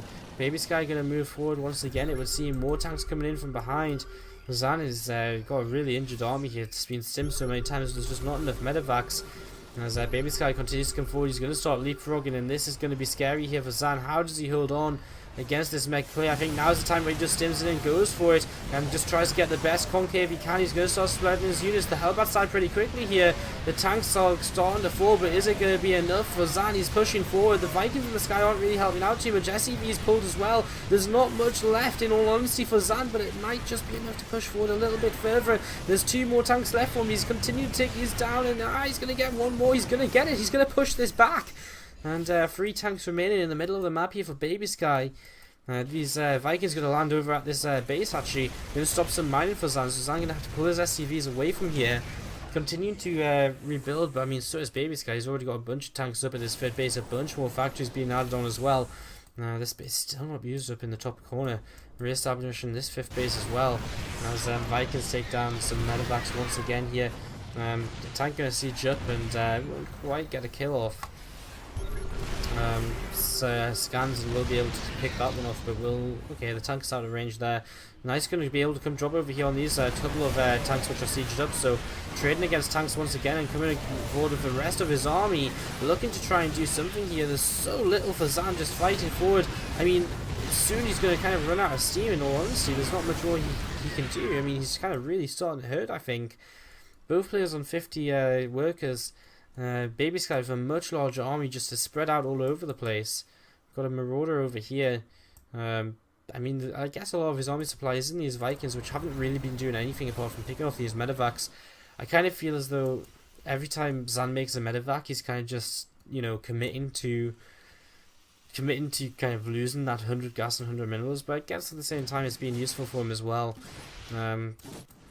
Italians are going to come over around the side here. A couple of SCVs pulled as this Marauder is actually going to take down all 3 of them. So Zan doing an okay job over here. Still 20 supply down overall. Not many Hellbats to to help the tanks really. And Zan starting to build up his tank count quite nicely as well himself. His +3 weapons will finish. That will help him in fights as well. As honestly, this army in the middle with a good spread can be taken down pretty easily, I would say.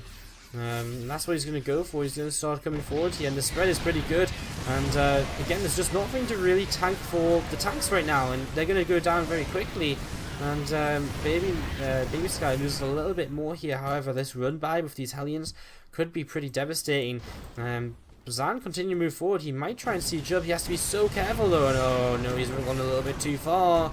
He's going to get chased away. At the same time, the Italians aren't actually doing anything. A couple of Marauders are very close to help out if needed.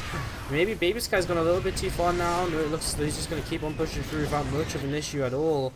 These Hellions are going to morph into Hellbats and going to start ripping this third base to shreds. Zan taking this damage over here. Has to pull back to be able to clean this up. So some Hellbats going to get cleaned up, and well, Baby Sky's still coming through the middle of the map here. Still with a 20 supply advantage. And well, Zan's actually going to siege up here. He's going to siege up, but the air control lies with Baby Sky, so he's going to have to keep using scans to be able to spot this at all.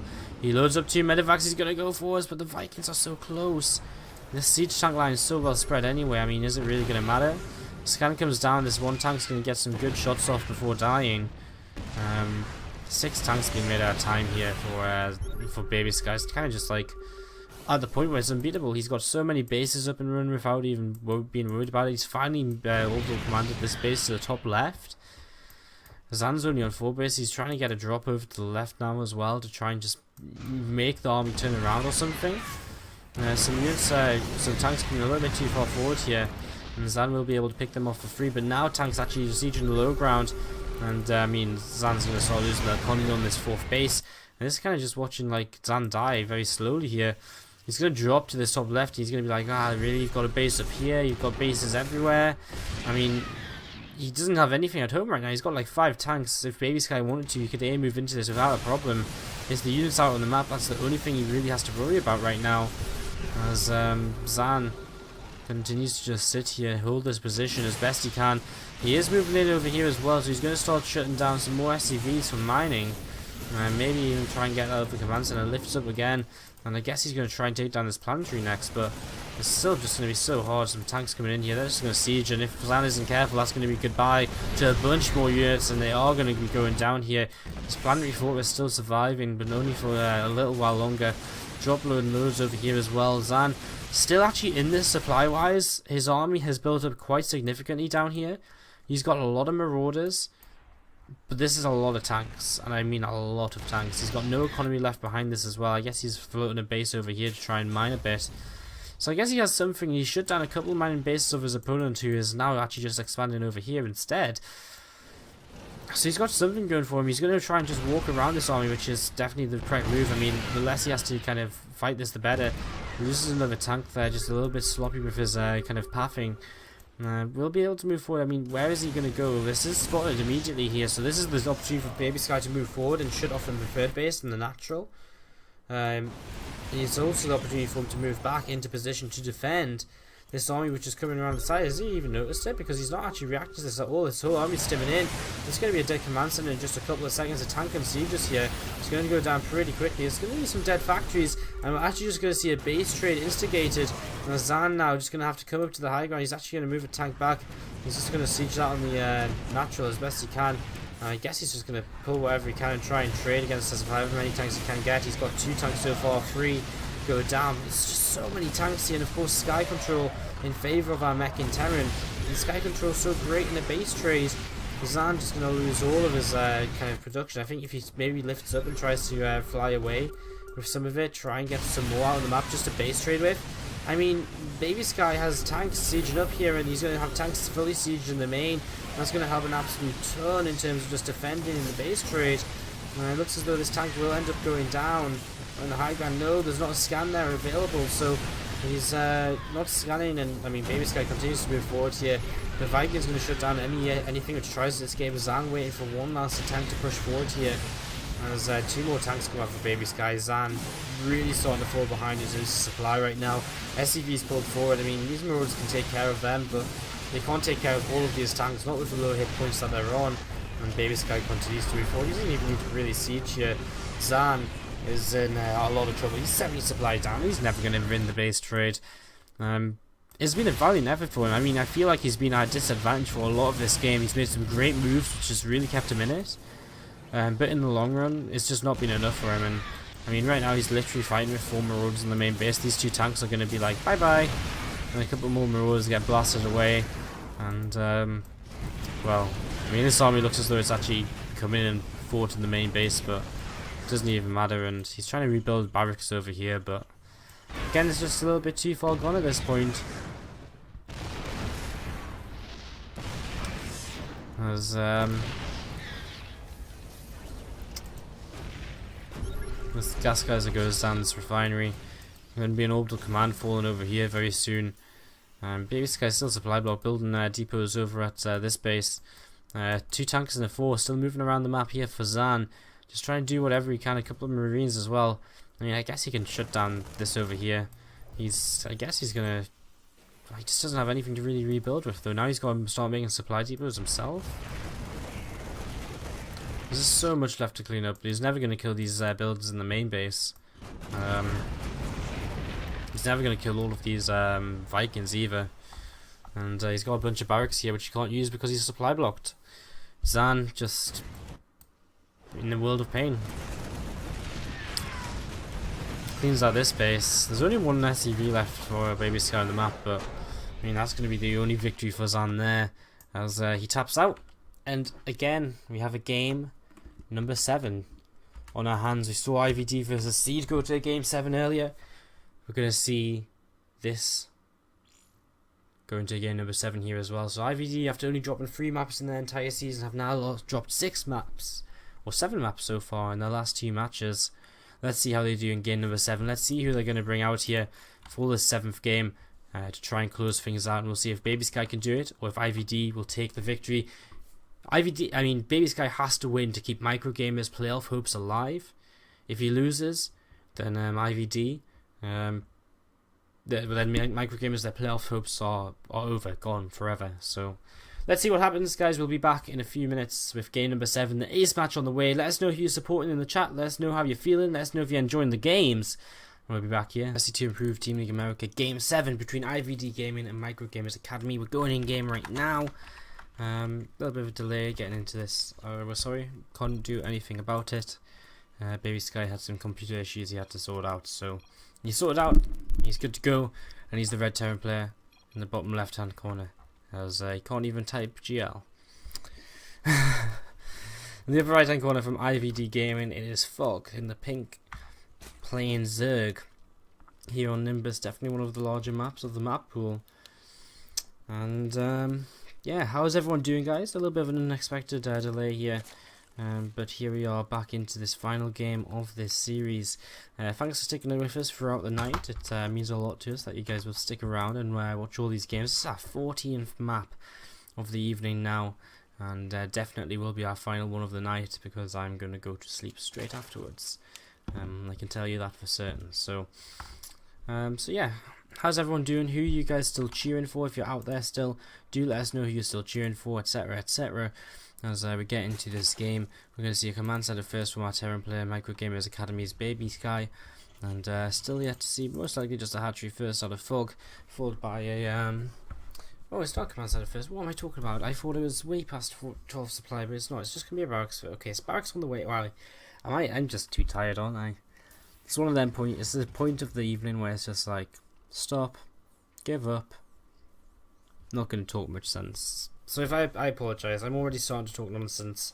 Hopefully the last game is at least semi-bearable for you guys, as it's going to be a Reaper opening.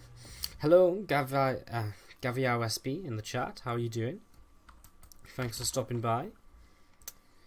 As do you see an SCV starting to come out here for Baby Sky? Going to start checking around, trying to find where his opponent is, so we can send his Reaper in the correct direction once it pops out here.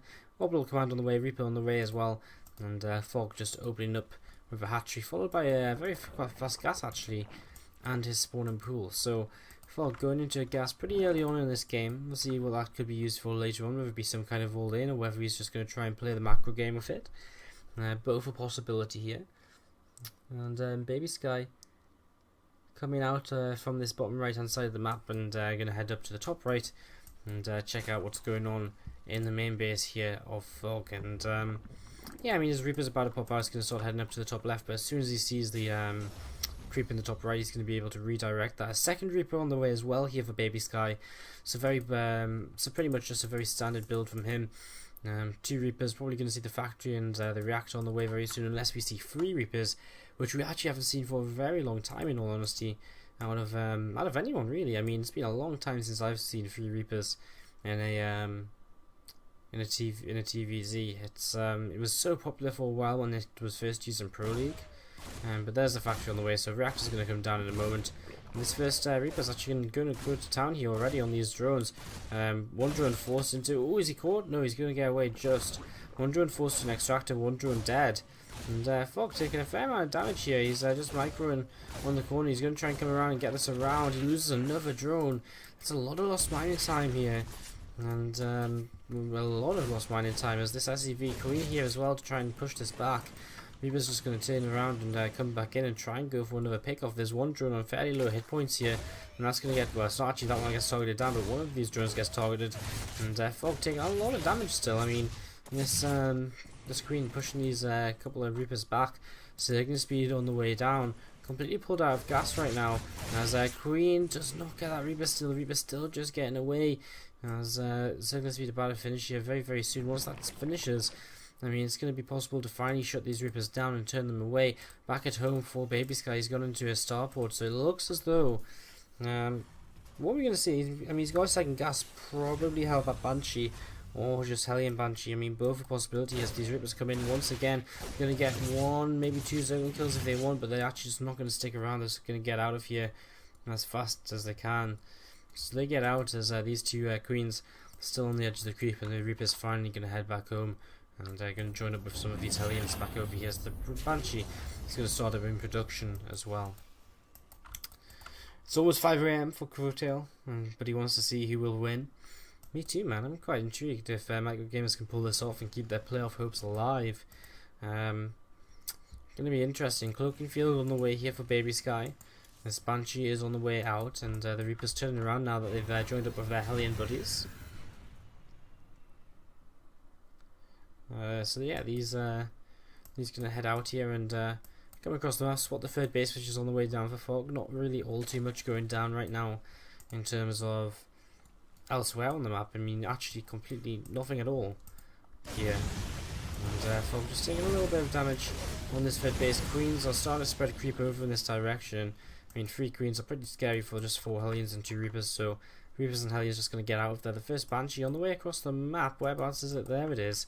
And a third command center going to start up in position for our Terran player. And these Zerglins are well on the way to actually being able to shut this down.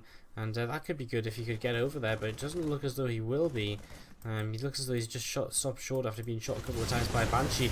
Reapers and Hellions trying to make their way up the ramp here. There's actually a big hole in the wall, and this means that there's going to be a lot of damage, and I think as 2 more Queens come in there, it looks as though they're just going to get the gap in the wall filled, and oh well, Baby Sky may miss out on a bit of an opportunity there. But I mean, it looks as though he still may break through here because this Banshee is here as well, and damage is being done. Hellions on the way out. Sorry, Zerglins is coming out here though. Will get us around, wrap around on these Zerglins. The real issue is maybe not enough spore crawlers to help out. A couple of workers will continue to go down here. Fog has been able to deny this expansion from building though for a little while, and this is really nice, denying this for a while. So Hellions will come over here and stop these Zerglins from doing too much more. Though that being said, more Zerglins are coming across the map, and they will try and get a wraparound on these Hellions, and they get a wraparound. One goes down, the other one's still on the way down. If the other one goes down here, honestly, I could see this command center maybe falling, because that's a fair few SCVs to work away on that. Now that's Banshee's working away on the third base of Fog here, and the Hellbats are going to come in just in time. He actually drops his wheels over here. That's just a kind of reflex, which has been a bit of a mistake, honestly, because that command center has not finished for quite some time. Third base will die for Fog. There's no way he's going to save this. A Queen's going to pop out, but he's only going to get a little bit of damage on this Banshee before it goes down here. Another Banshee on the way over. There's no score crawler in range just yet. He's in a lot of trouble, honestly. Roaches on the way. One starting up for the Roaches. Fog taking a lot of damage here. This Banshee survives on 1 hit point as it gets just in time, gets over towards the spore crawler there. Roach try and trade against this Hellbat, but not able to do too much. The Banshees are going to take down all of these Roaches which try and cross the map, so these Roaches aren't going to achieve much, and Fog now kind of stuck on 2 bases. A Hydralisk Den on the way up, and not the best of scenarios at all here for Fog at all. I mean, down on 2 bases is never going to be too great. Terran player third base finished morphing in. He's playing mech, and I mean, I'm just worried he's going to get into a position where he's just so strong he can just move across the map and win. We can see now, I mean, even this evolution chamber is in trouble. He can't move forward with a spore crawler, because if he does that, the spore crawler is just going to go down, and he even just cancels the upgrade there. I mean, there's nothing he can do. He's going to lose another upgrade, so his 1-1's going to be completely denied. I think he just has to tap out of this game. I don't think he can do anything else. He loses another Roach. I mean, this evolution chamber is going to go down. Queens come over here, but it's just, I mean, the Banshees, I think there's just too much from them, and well, Hydralisk's coming out, and these may be the saviors now, as these Banshees actually will just trade against them. One Banshee just escapes to the top side. Oops, nope, goes down in the end. But I mean, the damage done, denying the upgrades, resources lost, really in favour of the Terran player. If we have a look at the sorry, ooh, what's going on? If we have a look at the units lost here, you can see, I mean, 6 Queens and the upgrades, it's a huge amount, and the third base was lost amongst this as well. Fog, really in a bit of trouble here. Baby Sky ahead in supply, he's ahead in army supply, he's ahead in upgrades, his 1-1's finished, his 2-2's on the way, and Fatal Reignite is on the way. He's both players actually taking down the rocks on their natural just now, and starting to get set up and mining on their third bases, but, well, what can I say? I mean, honestly, there's not much exciting at all going on right now. I mean, I'm not gonna lie, I'm pretty tired, and this right now, when nothing's happening, I'm a bit like, literally nothing is happening. We do have these Hellions running around the side of the map. 1-1 is finally on the way back for our Zerg player, so he's kind of halfway towards that, so he's still going to be behind in upgrades by quite a bit here. He is heading into a hive as well, so he's going into Roach Hive and Viper. It'll be too late though. I mean, will it be enough or will it not? I don't think it will. I think very soon here we're going to see the Terran player, Baby Sky. I think he's just going to unsiege, move across the map, and look to end the game pretty quickly. In all honesty, he's even getting a 4th command center already. So, I mean, there's nothing really to stop him in this game. I can't see the Zerg player. I can't see Fog really doing anything too big here. He's going to lose a drone trying to make a 3rd hatchery, 4th hatchery, sorry, to single Hellbat. A Viking's flying around. It's actually got 3 kills on it, so that's doing a pretty good job.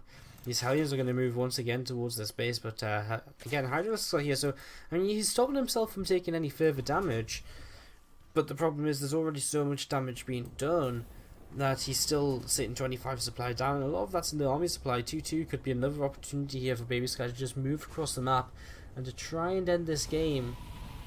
Vipers are on the way, and there's that 2-2 starting up as well here for the Zerg player.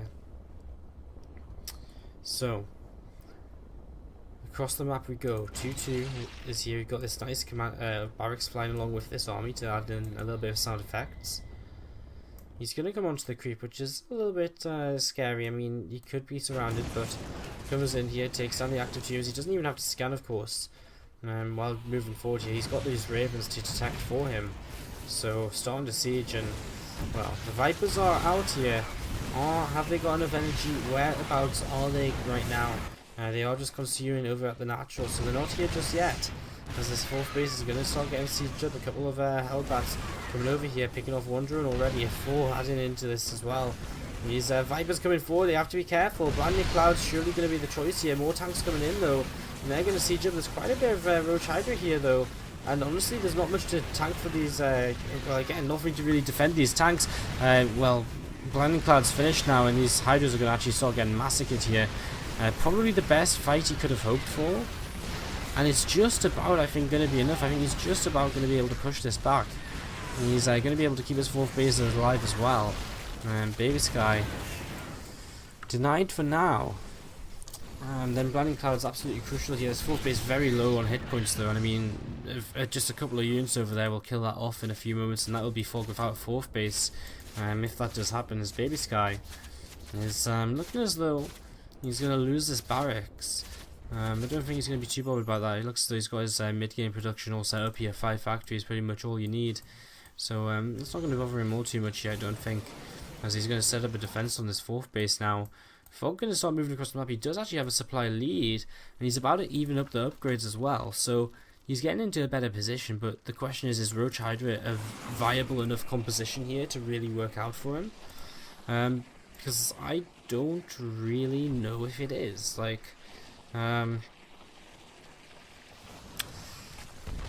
it's kind of a bit weird, really. I mean,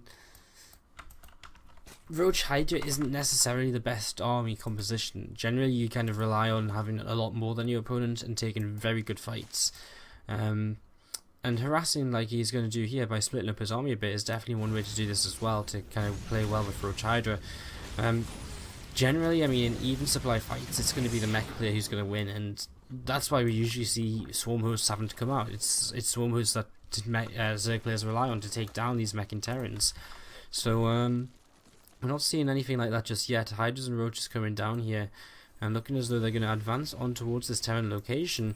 This little direction here is a little bit, you know, not very well protected. Only a few Roaches coming in this direction though, as a Raven getting picked off there. In fact, that might have been both the Ravens. Okay, one's still in the back. These roaches are going to get shut down pretty quickly. A single supply depot may fall. Fog is maxed out. Baby Sky have a lot of minerals, but not enough gas to go along with it. As Hydras are coming through the middle here, looking as though they might try and take an engagement sometime soon. Fog going to take a 5th base as well. I mean, that initial fight which Fog's actually taken here, back up here when Baby Sky moved across the map, could have been decisive in his kind of little bit of a comeback right now. Roaches and Hydras starting to move forward. These Vipers not really abducting anything just yet. Some Vikings landing to help out with the fight, but I mean, Fog just actually in the end his army gets completely rolled. And immediately going to launch a counterattack, and now these Vipers are in trouble, actually taking some shots from these Vikings. Going to have to retreat pretty quickly here, and well, Baby Sky's moving across the map with everything. Roaches and Hydras still at this 4th base, doing a fair amount of damage in all honesty. Baby Sky down in supplies simply because he doesn't have as much economy anymore compared to Fog. He's just going for one big attack through the middle and going to try and hope to end it here. As another Viper has gone down. Blinding Cloud is huge, and oh, the Blinding Clouds are really nice, and that might be just what he needs to push on forward here. In fact, Baby Sky is dropping drastically in supply, and I think Fog's going to take this right now. What on earth are we watching? He's actually still going to lose Hydras and Roaches, but he has 80 drones, so he's got an economy to re-max with. And he's actually even killed off this command center over here now. That 4th base is dead. Our Terran player still has a siege coming up, and he's going to try and shut down the 4th base of Fog, but Fog is remaxing very quickly. He's just going to come in here and finish this off very soon, I would have to imagine, as a few Vikings in the sky will continue to fall now. And I mean, it's just kind of these tanks which are left over, as Fog just waiting for his reinforcements to all come in before he comes up in and cleans this up. And he's just going to split, come in from with a nice concave, and Baby Sky's going to lose these tanks, and I think that might be just game there. He finally cleans up, and is going to re-land his land a new 4th base. But Fog's on the attack across the map. He's almost doubling the supply of his opponent. It's crazy to think 3 or 4 minutes ago it didn't look like Fog ever had a chance in this game, but he took one good fight, he moved forward again with another good fight, he did a lot of economic damage to his opponent, and now he's in this position where he's on the defensive once more, looking as though he could just take a victory right here and now.